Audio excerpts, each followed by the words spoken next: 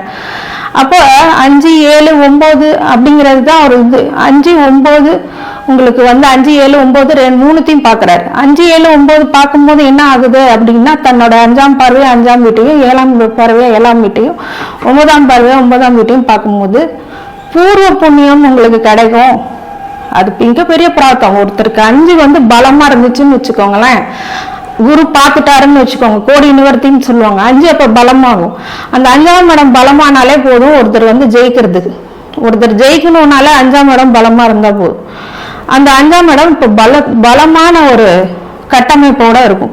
5ஆம் இடம் ரொம்ப சூப்பரா இருக்க போது. அப்போ இவ்வளவு நாளா குழந்தைங்க இல்லை அப்படின்னா குழந்தைங்க பெற்றக்கூடிய ஐவிஎஃப் ஃபெர்டிலிட்டி ஏதாவது ட்ரீட்மெண்ட் போயிட்டு இருந்தீங்கன்னா அந்த மாதிரி குழந்தை கிடைக்கிற பிராப்தமும் இருக்கும். இல்ல குழந்தை இயற்கையாவே உருவாகக்கூடிய பிராப்தமும் இருக்கும்.